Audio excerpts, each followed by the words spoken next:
These 4 messages I'm speaking are untested, so it's a first run through for all of these, and this one is particularly difficult for me personally, so if I don't make it through, pray for me. It's a hard one because we're going to talk about David in the scriptures, and David is what I kind of see as a Renaissance man in the sense that he did it all. He was a musician, he was a soldier, he was a great athlete, respected by his peers, his fellow soldiers, celebrated by the people. He proved to be fearless in the face of danger and a faithful servant of God. And though the road to success was extremely challenging, by all appearances, David had it all. He was king. He finally made it.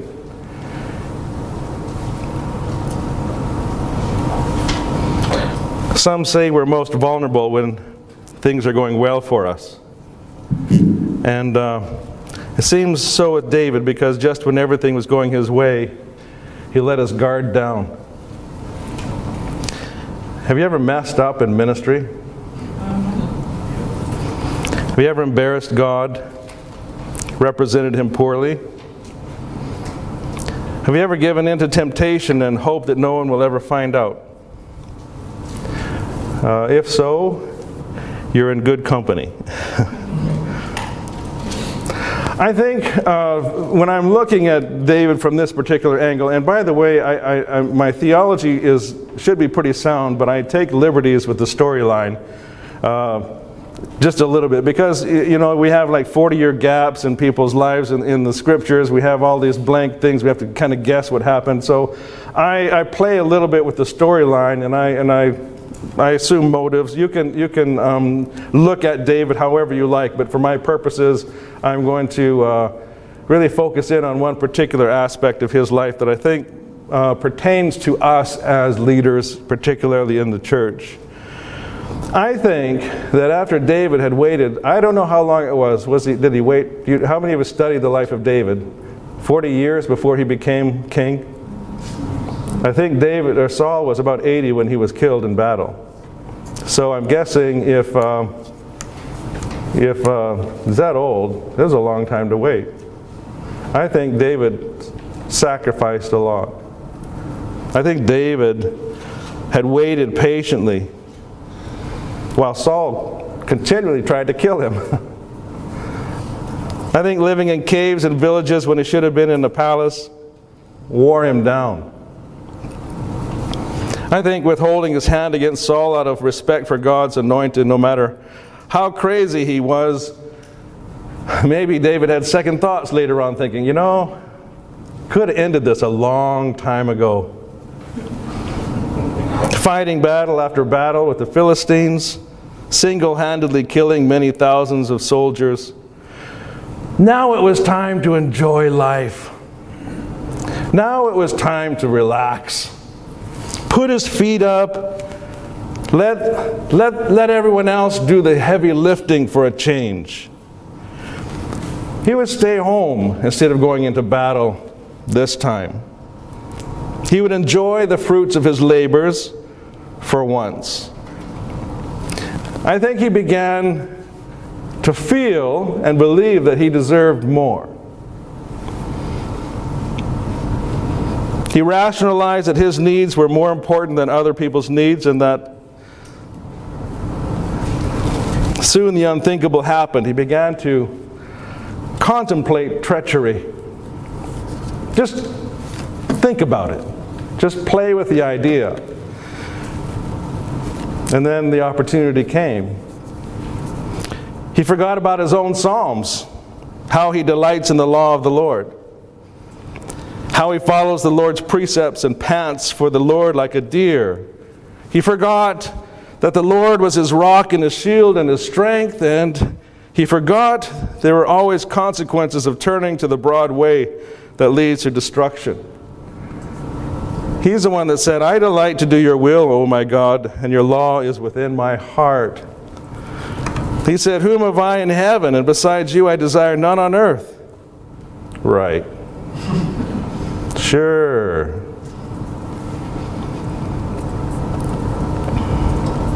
hypocrisy slowly began to set in.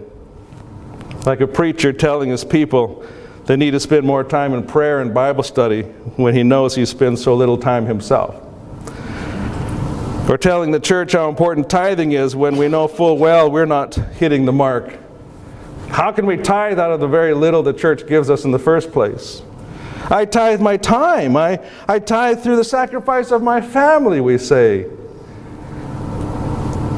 God's laws and His commandments are not punitive or prohibitive. They give life, as we said earlier. They prevent us from self-destruction.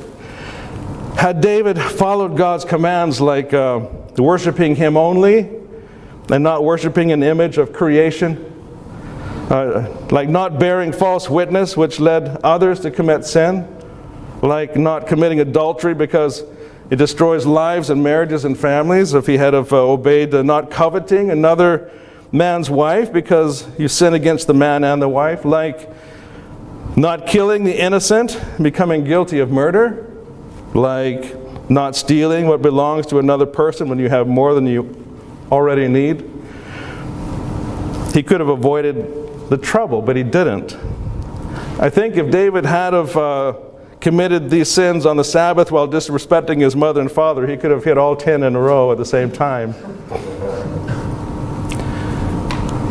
This is the one who we read the Psalms, who says his delight is in the law of the Lord. And he turned his back on all of that. I know pastors who preach on Sundays while they're committing adultery with their secretary. I know pastors who preach tithing while they embezzle funds from the church. I know pastors who talk about worship from a pure heart while they regularly give into pornography or gambling addictions or lust. How does a man after God's own heart fall so far when he had everything? He was already king, but he wasn't content with what he had. He wasn't satisfied where God had put him. He wanted more. He felt he deserved more. Maybe he didn't have much of a married life anymore. We don't hear about his wife anymore in these passages. She kind of falls out of the picture. Maybe they were living in separate palaces. I don't know. But what was the price of his sin? What did it cost him? First of all, he lost his fear of God. He didn't think God would notice or God would care or God would do anything about it. He lost a child. He lost the respect of his sons, who learned to despise him and began to plot against him. He lost the respect of his mighty men of valor. Those guys that got him where he is, he actually had one of them murdered and took his wife. The former worship leader was prevented from fulfilling his dream of building a magnificent temple to God. And he was exposed by the prophet Nathan as a weak, selfish fraud who thought God wouldn't do anything because he was so special. He was a man after God's own heart, after all. But when he was confronted, he didn't immediately make excuses like King Saul, or deflect the accusations or blame others. David actually repented. He was a broken man. He realized what he had done. Nathan was right. He was that guilty man. God stopped him in his tracks, but the damage had already been done. David needed to draw deep from the well of forgiveness.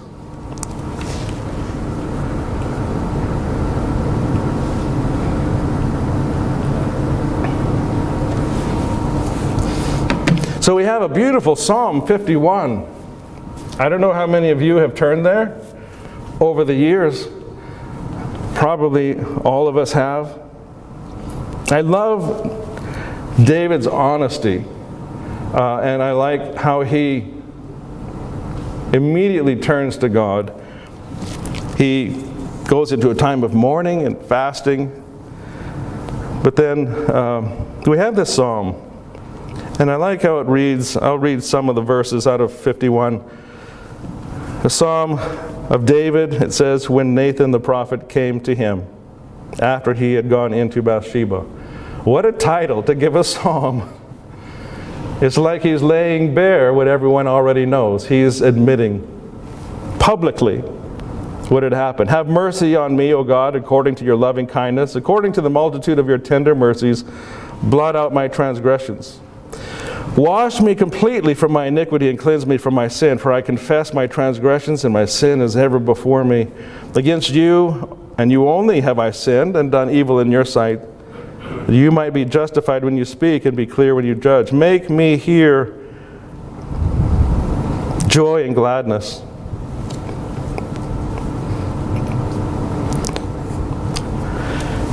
Hide not your face.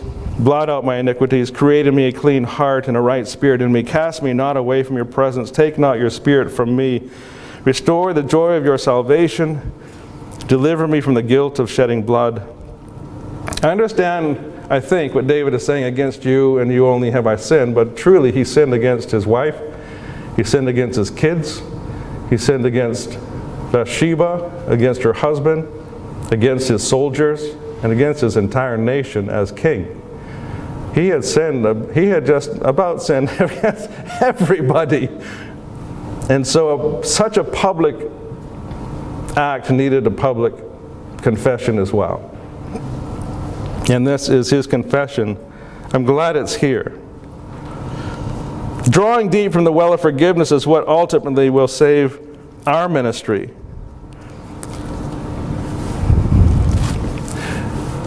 When I read about this and I started to look into just maybe what David was feeling that day when he felt justified in his sin, I started to think of all of the times in ministry I have felt justified in blurring the lines. You know, we pay a price to be in ministry. There's a cost.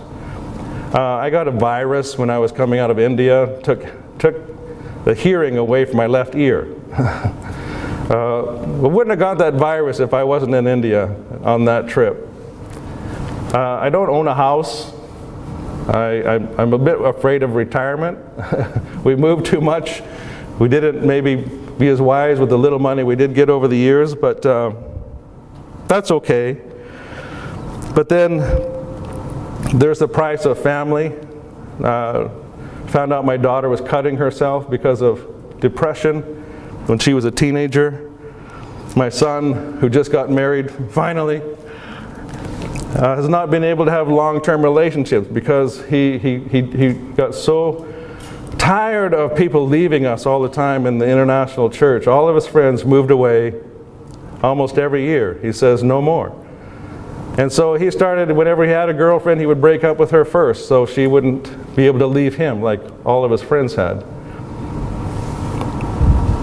My marriage was stressed overseas. I remember hiding my kids' passports so my wife couldn't take my kids and leave me. You know, there's a lot that we give up. There's a lot that costs us in ministry, and it's easy. And then it comes Christmas time, and the church forgets to give you a Christmas bonus. Or, you know, it's Pastor Appreciation Month, and no one says a word. Again. And you start thinking, I deserve better. I've paid the price, and I'm treated like this. God, you know, where are, and my wife made a bad joke last week. I said I should take you for lunch. I'm going to be gone for a week, and she says, "Oh, out of the benevolent fund." Don't ever say that out loud. You know, you got the cash in the drawer. It's supposed to go to the needy people, but sometimes you just feel you're needy. Then why can't your family benefit a little bit more? Everyone else gets some attention. Everyone else gets to taken out for lunch. What about my kids? Used cars, used clothes, leftovers. You can start to feel like David. I deserve a little more. I deserve a little better. And that's the dangerous place to be. To think that what we have is not enough. To not be content with what God has given us. My poor sister has been a missionary for about 12, 13 years, and her two teenage kids have struggled in the country where they serve. They're forced to go to the local schools, aren't allowed to go to international schools unless she pays out of her own pocket, which isn't going to happen on her salary. So she's trying to negotiate with her agency somewhere to go where they can still speak the language, but her kids have been harassed by the teachers, anti-American sentiment, called names, embarrassed publicly, shamed publicly in the classroom, and finally her daughter's depressed. I can't go back. They're back on furlough. I can't go back. I just can't. The daughter needs counseling, yet the agency wants to send them back where they were, to the same schools and the same classrooms. Finally, my sister says, I can't do that to my kids. And so they were fired last month. Well, yeah, so they've been looking for what to do next. It's been 6 months looking for another church, 6 months looking for the next job. And I can see her getting depressed and frustrated, see her thinking, God, after all I've done for you, why can't I have a little bit back? And it's hard.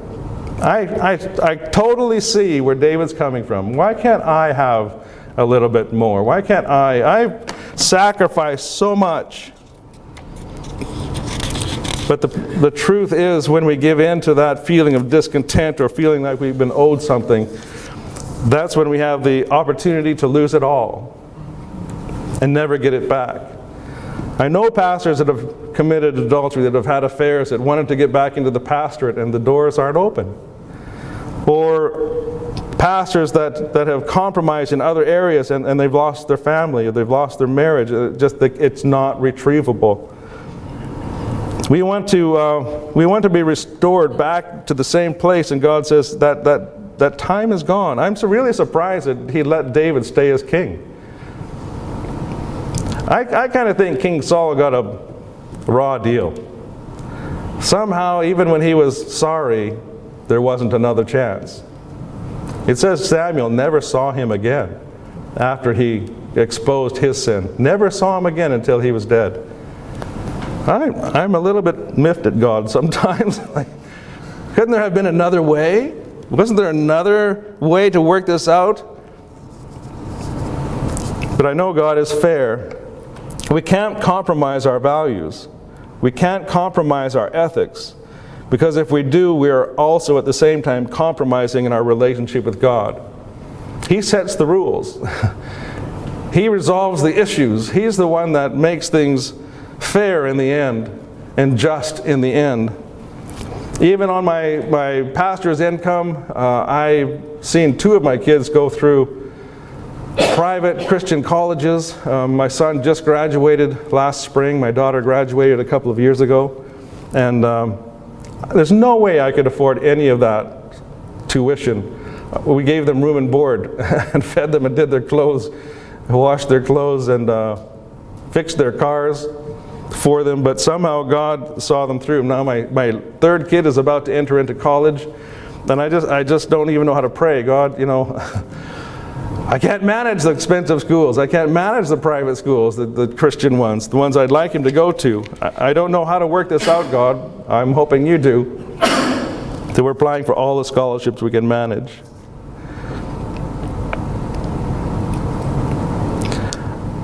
I don't justify what David did, but I understand how he got to that place. And I think the danger in ministry, and this is pretty raw for me just because my wife and I have had this discussion in the past few months. Same kind of thing that David's going through. We're looking at, we don't own a house in Vancouver, so God, what are you going to provide for us? We have to retire and live somewhere. We're renting a place. My daughter says, maybe we should buy a house together because no one can afford a house in Vancouver. The little house I'm in is $1 million. 3-bedroom place. $1 million. That's just a normal house. They start a normal 3-bedroom apartment, a house that starts at about $450,000, and it's just not doable. So, God, you brought us here. I'm hoping you're going to sustain us. Forgiveness, though, if we ever get into the place where we're on that edge in ministry, when we're feeling like we are hard done by, like maybe we're not content, and particularly in international settings, when you see people jet setting all over the place, you see a lot of money, you see big houses, you see the vacations they're taking, the nice shoes, the nice clothes, and you're thinking, you know, I'm trying to pay trying just to survive. It was hard living in a bubble in Norway, hard living amongst the rich oil folks and the embassy people or the NATO personnel. But we have a different calling. We have a different Lord that sees us, that called us, that takes care of us. I don't know what's going to happen to my sister. I'm praying that God would put them in the perfect place of ministry and that they would live out their days in a wonderful church that would love them and care for them and bless them in His time and in His way. But what I realize is there are sometimes resentments that I can build up in ministry against my church because I don't feel like they're taking care of me, or they've treated me poorly or painfully or with contempt. And we can be careless and we can justify our sin because of our hurt feelings, or we can be dissatisfied and we begin to compromise in areas that are very destructive to us. So my message today is seek forgiveness before the sin happens.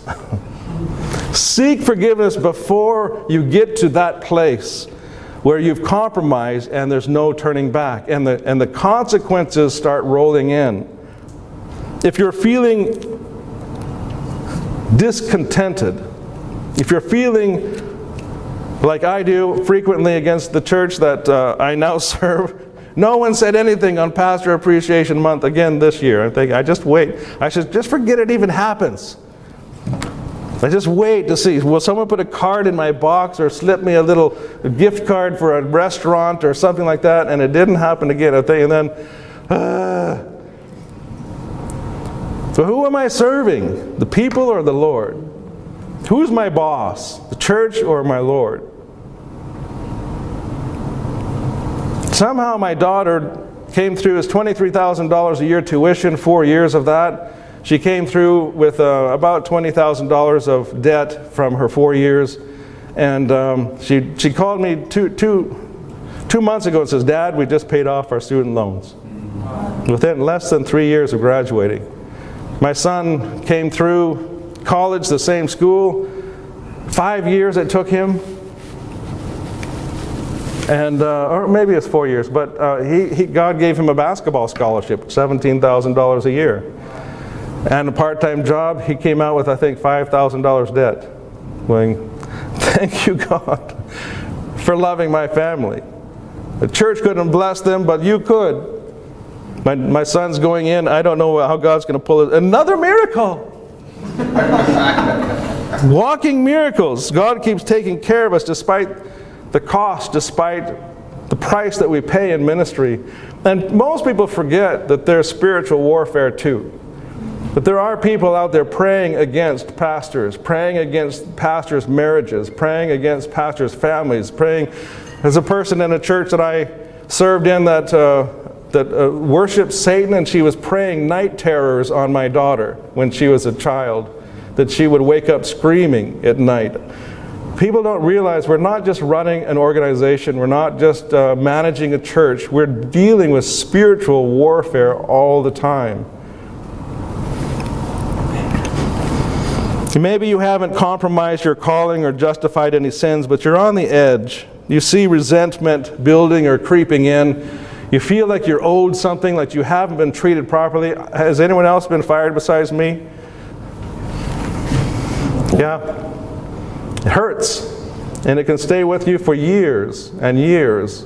Let that resentment build up. I remember applying. The reason I went to Norway is because the church I was in wouldn't hire me as senior pastor. The senior pastor left. I put my name in to become the next pastor, and they said, "Tom, to be honest, you're an excellent associate pastor." I was doing music, youth, and education. They said, "We're afraid we couldn't ever replace a person like you, so we're going to keep you in your job and hire someone else as senior pastor." And I said, "Yeah, no thanks. I'm kind of done with this job." And I resented them for about 4 years for turning me down. But then I realized that God took me overseas, let my kids experience international life, got to see half the world, got to grow up as a pastor, as a man of God, got to do so many things I never would have had the opportunity to because that church turned me down. And eventually I began to be grateful that that church said no. Because I realized that no church has your life in their hands. No church holds your career in their hands. Someone does. It's not the church. It's the one you gave your life to. When you committed your life to Him, He has the right to move you and send you wherever He chooses. It's not a church that stops your career or stops your forward motion. It's only you and God. Church is where He sends you. And that was a lesson I learned, that I serve the Lord, I don't serve the church. He put me in, I've been in 6, 7 churches in my life. I'll probably be in more. But I got to work hard wherever He puts me. But I can't let the church define who I am. Only the Lord does that. Isaiah says, he writes, even I am the one who blots out your transgressions for my own sake and remembers your sins no more. And 1 John, if we confess our sin, He is faithful and just to forgive our sins. Colossians 3, bear with each other and forgive one another. If any of you has a grievance against someone, forgive as the Lord forgave you. I started to think too, that unless I forgave that church that turned me down, God's going to have a hard time forgiving me. Unless I forgive that deacon that was critical behind my back and stabbed me in the back, God's going to have a hard time forgiving me. I can't carry resentments in my heart against my own sheep. Someone once said to me, you know, Tom, sheep bite. I said, don't I know it? Says, but they're just sheep. And so many times I've come away from meetings and I just shook my head saying, they're just sheep. They're just sheep. They're just sheep. And they need a good shepherd. Am I going to be a good shepherd for these sheep?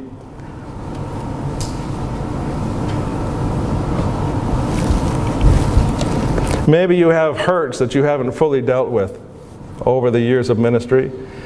Maybe there's that hurt that you just kind of love to bring out once in a while and think about it, and it begins to fester a little bit more, and then you put it back away, but you haven't really dealt with it. You haven't let it go. It's still gnawing at you.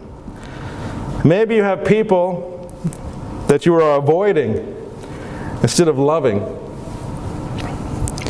Maybe you have a hard time forgiving them. There's a couple of guys in my life, I'd just as soon be on the other side of the hallway when they walk in. But I got to be their shepherd too.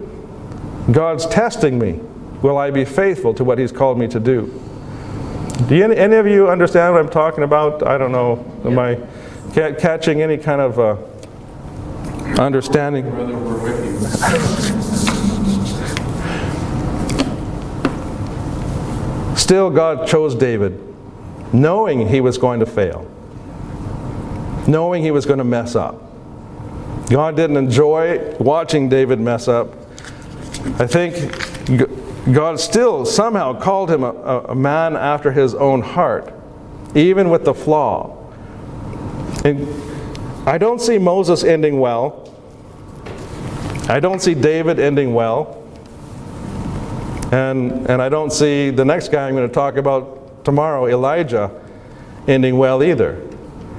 But you know, they're probably the top 3 characters in the Old Testament. They're the most influential characters of all time in the Old Testament. The 3 of them didn't end well, really. They didn't end strong. David ended up running for his life from his own son, trying to kill him. Didn't get to even do the temple. Moses was buried by God, didn't get to go into the promised land. Elijah, we'll talk about him tomorrow, running like a scared child for fear of his life. What happened? But somehow God used them all in a mighty way. We lift them up as examples of prophets and leaders of the Old Testament, yet they were flawed people. I like that. Makes me feel a little bit better. I ask our musicians if they would play a song tonight. And I'm going to ask you to just reflect in your own life, put your papers and pens down, and just bow your heads where you are. I would like this to be a time where you can actually ask God, is there something in me, Father, that I have not forgiven someone else? If there's something in me I'm holding, am I on the edge right now in my own ministry of compromising? Do I feel I'm owed more, I deserve more? Father, take that away and replace it with an understanding of your presence, an understanding of your blessing, an understanding that my life and my ministry is in your hands. God, help me to be satisfied with you. Help me to stop looking around at the world, stop looking around at the enticements, stop looking around at all of those things that I start to lust after or compromise for or think I should deserve, because I know where all of those things lead. There's no one I desire besides you, Lord. We hear David's heart, we see his actions, and then we see his repentance, and I believe his relationship with God was restored. God didn't love him any less after the sin than he did before the sin. Take a time to pray. I say we have an altar at the front. If you want to come up and kneel, that's fine, but listen to the words. Ask God, is there something in me I need to let go, to release, to forgive, so that you can fully forgive me and help me to lead a life that's exemplary for my sheep. Help me love my sheep, if nothing else.